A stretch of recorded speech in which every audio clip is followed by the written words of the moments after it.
Across Africa and the globe, millions of people are on the move in search of two things: a better life and a chance to send money back home. And these migrants and refugees often end up in places where they are told two words: go home. Well, today on Our Voices, our focus is xenophobia. What happens when refugees and migrants, particularly Africans, try to make a new life in a foreign country? Hello, I'm Hayde Adams Fitzpatrick. I'm here with my co-hosts Oriane Itangishaka, Hadiza Kiari, and Ayen Bior. Hello, everyone. Experts warn xenophobia is on the rise all over the world. For many Africans moving outside the continent, Europe is a destination of choice. But as VOA's Salam Solomon explains, Africans there face a rising tide of xenophobia, compounded by racism and anti-immigrant sentiment. No country, no religion, no race is immune to xenophobia. In Europe, the influx of migrants and refugees from Africa and the Middle East has made some countries more racially and ethnically diverse than before. But as these nations struggle to adapt, the change has provoked fear in some quarters. Anti-immigrant sentiment, a rise in violence, hate crimes, right-wing nationalist movements aimed at keeping foreigners out. A study by the EU conducted in 12 European countries found that people of African descent in Europe are facing prejudice, exclusion, race-related attacks and discrimination. The study shows it's widespread and entrenched. A World Values survey designed to measure racism found that 23% of people in France would not want someone of another race as their neighbor. And that's the highest number in Western Europe. Then there's the imagery. Italy's first black minister, Cecile Kyenge, subjected to racist taunts. A banana was thrown at her during a rally. For decades, sporting officials have been grappling with racism and xenophobia in European football. Racial slurs, monkey chants, and bananas hurled at African players, exposing the ugly side of the so-called beautiful game.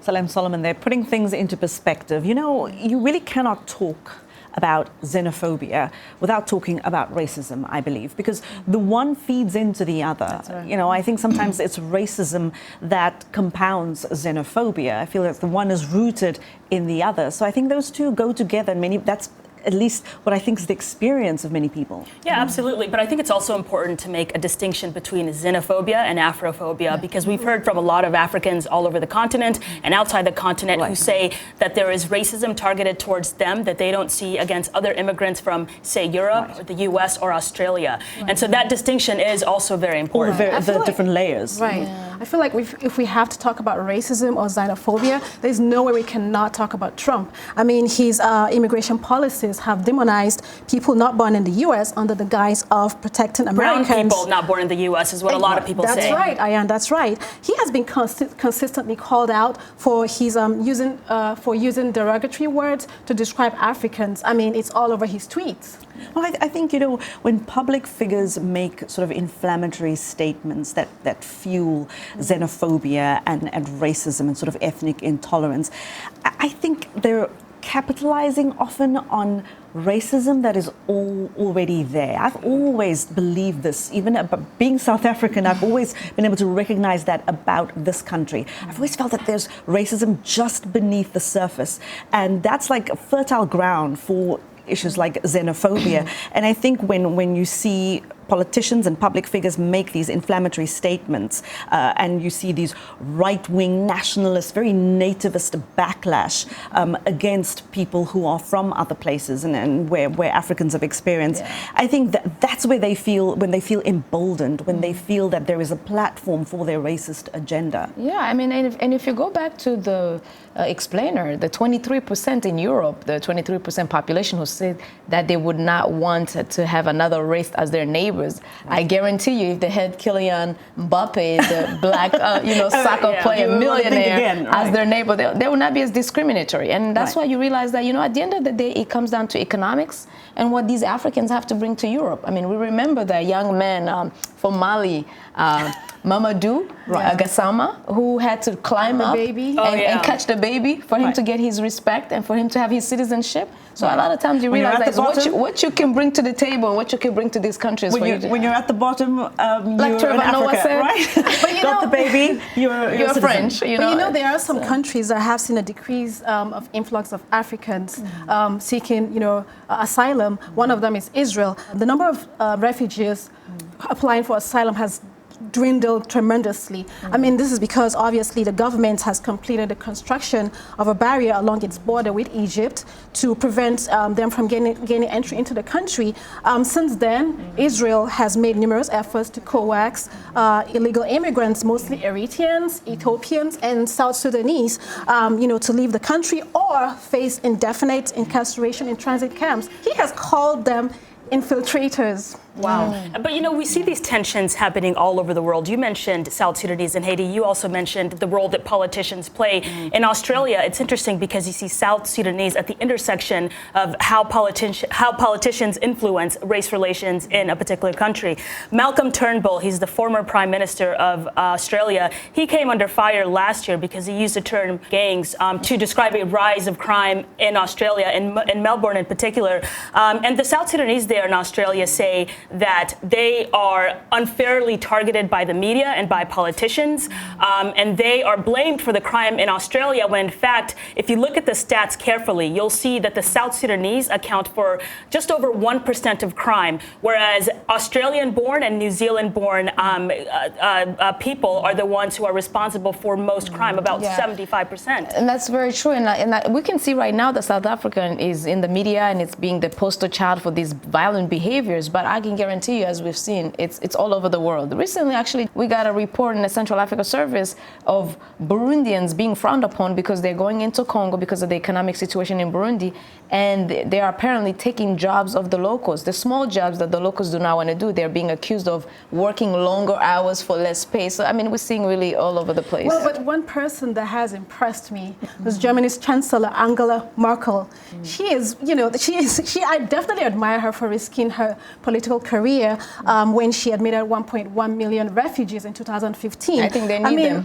They need them for the economy. They do need them. But can't Europe take in all of these immigrants? I mean, I think that's a fair question. It's a fair and very controversial question because migration is such a complex and hot button issue. Because at the end of the day, it does change the cultures. Dynamics. It does change communities. Identity of the country. It does, and I think it's just about how we deal with it and how we actually go about with the integration process.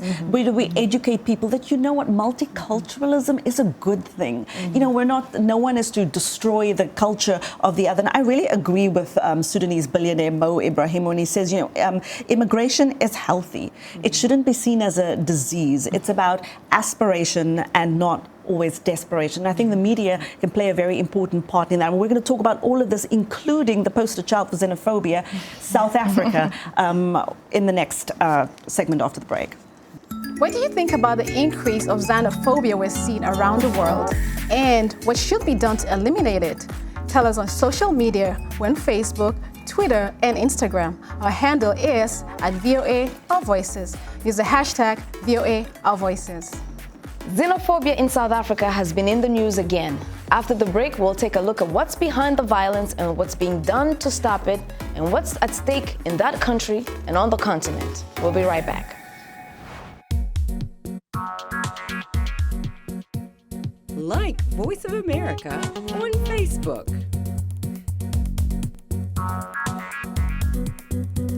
Follow VOA on Twitter.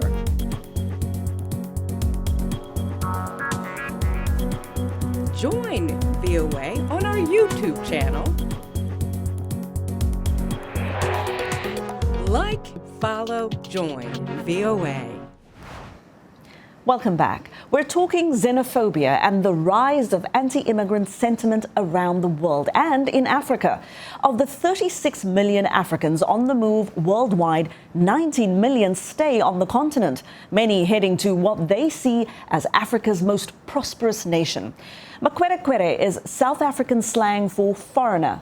The word is used pejoratively to describe Africans from other parts of the continent. Makwere is especially unwelcome in South Africa's poor townships, where locals see them as criminals and job thieves.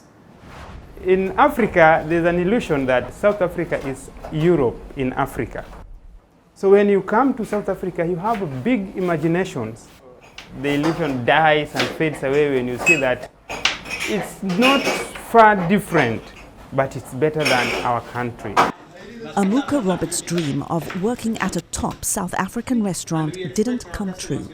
To survive, he took a job at this Somali canteen in a Cape Town suburb known as Little Mogadishu, a community of African migrants and refugees working as informal traders.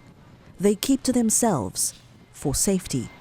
Those who do open up speak of intimidation and deadly violence by local mobs. You see if he kill you, or you see if he leave it to you.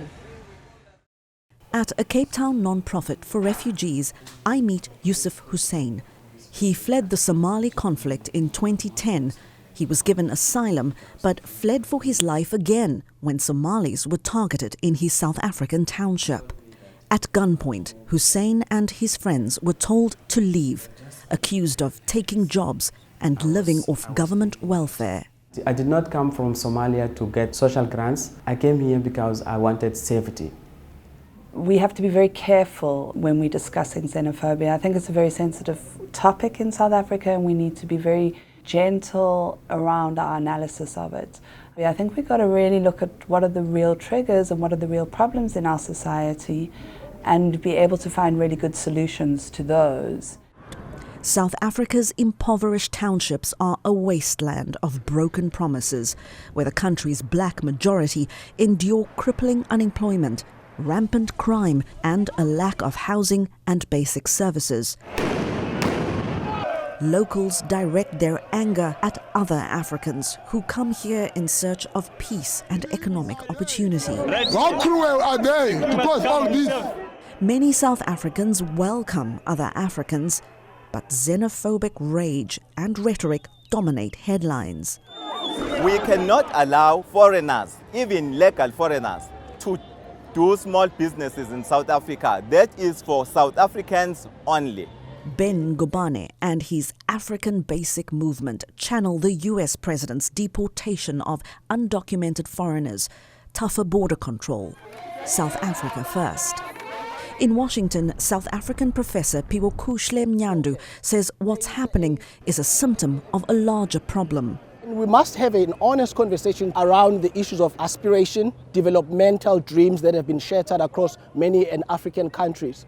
These countries cannot continue to outsource that development to one country at the southern tip of Africa and there not be socio-political consequences. Back in Cape Town, Ken Mafina experiences that every day. Born in the Congo, she came to South Africa as a child refugee. She feels South African in every way, except on paper.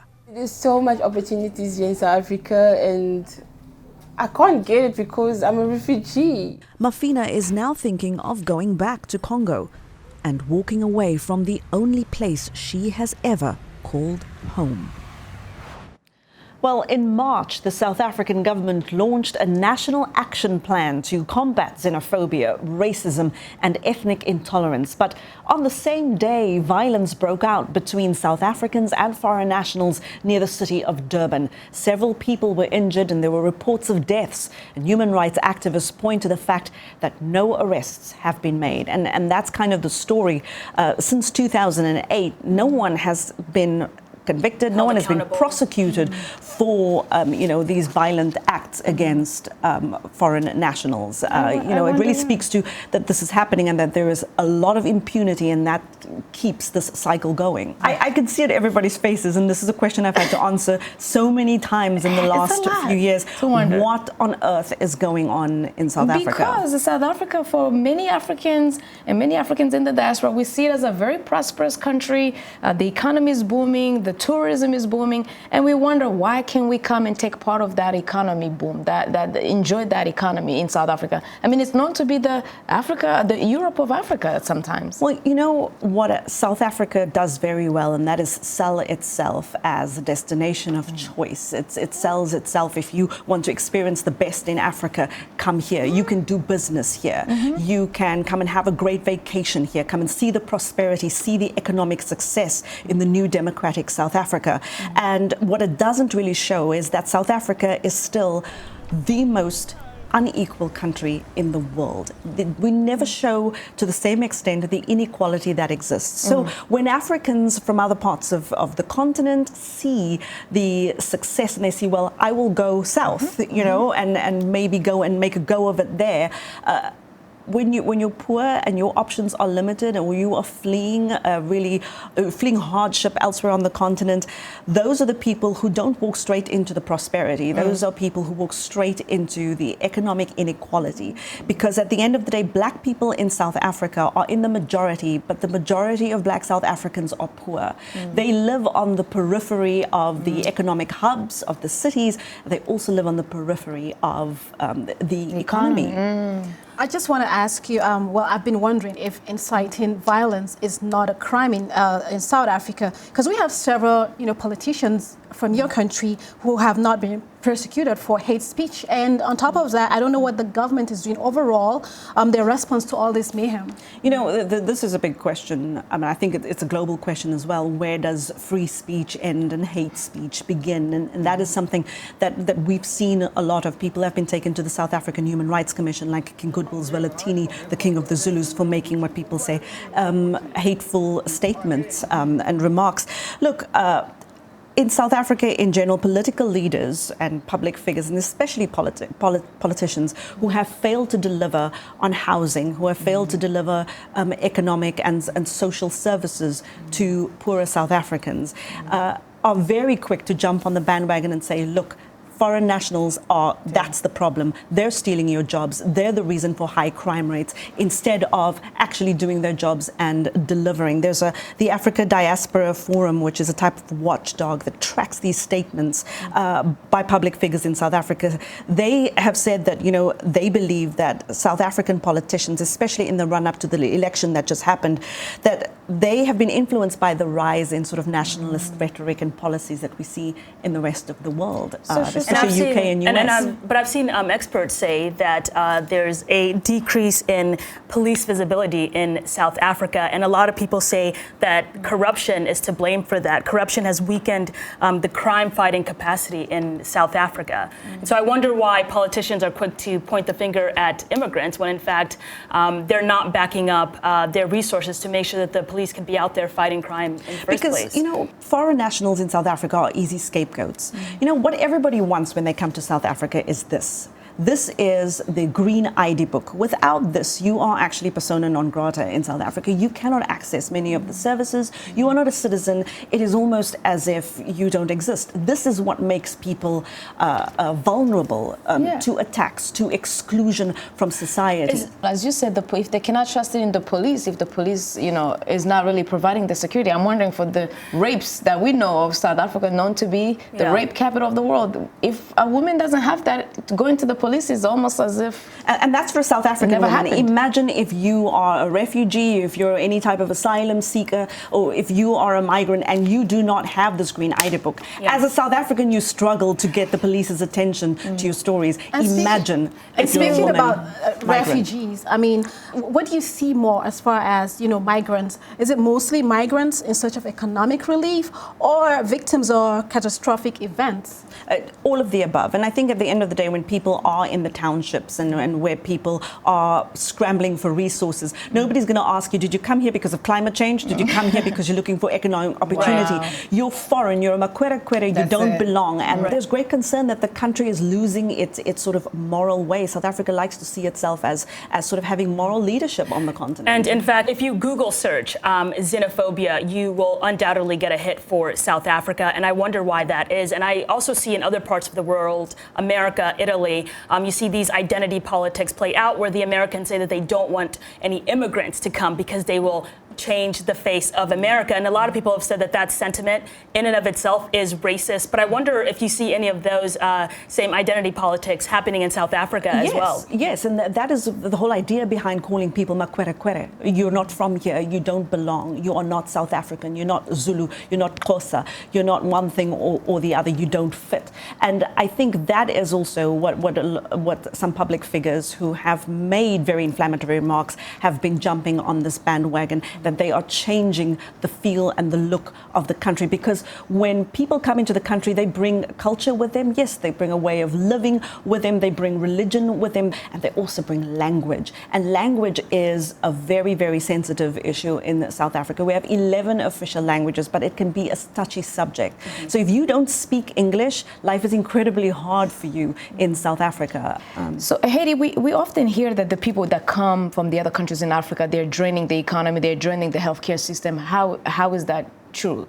Well, yeah, there are several myths around foreign nationals in South Africa, that they steal jobs, they drain the country's resources like the health system, the welfare system. Truth of the matter is, if you don't have proper documentation, those services are not available to you anyway in the first place. And there was a 2018 study by the World Bank that showed foreigners in South Africa are not stealing jobs. In fact, they're creating jobs, 2 jobs per foreign national in South Africa. Oh, wow. So, you know, there are all these myths that are being sold to people when it's really not the truth. But I do want to also talk about the myths around South Africans themselves. Of course, I'm South African, I was born there, raised there. I've reported on the story of xenophobia. I've reported on the issues of the country for more than 2 decades. And I can tell you that South Africa, we are not a xenophobic nation.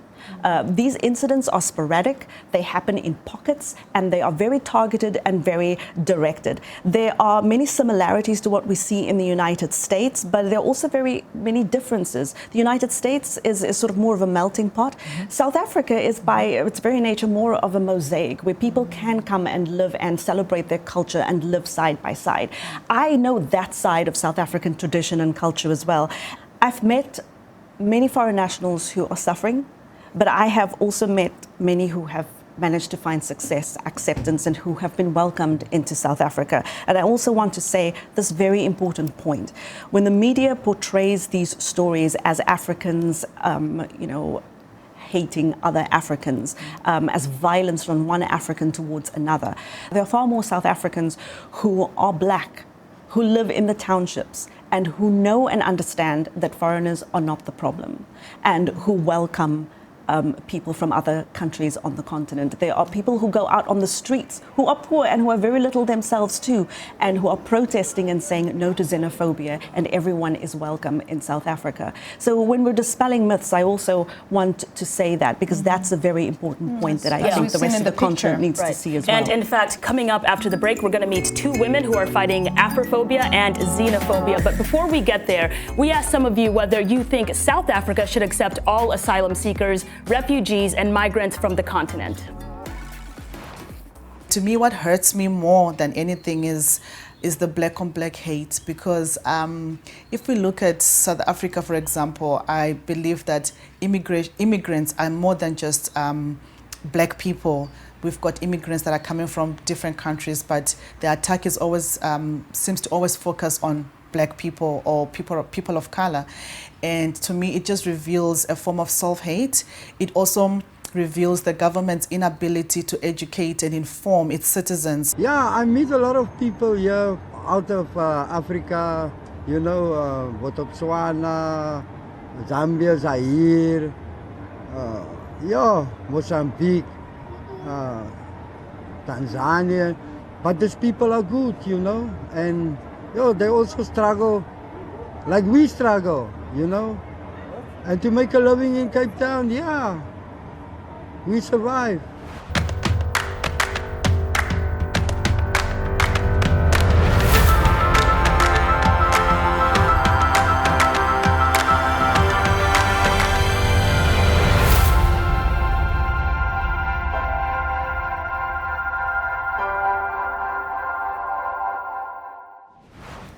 Welcome back.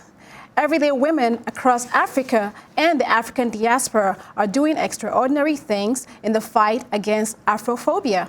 They don't always get the recognition, but we're giving it to them in our segment called Women to Watch.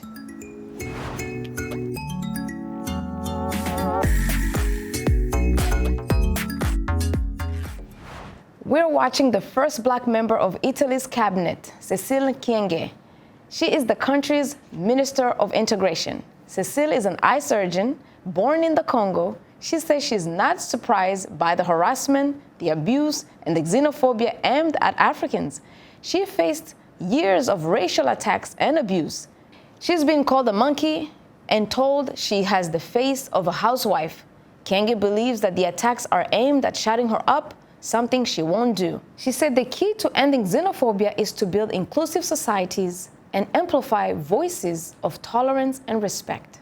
So she sounds like an incredible woman. I can't believe that someone says that she has the face of a housewife. I don't understand if that's an insult, but... Have they seen the Housewives of New York or Atlanta? Yeah, they don't know the Housewives of America.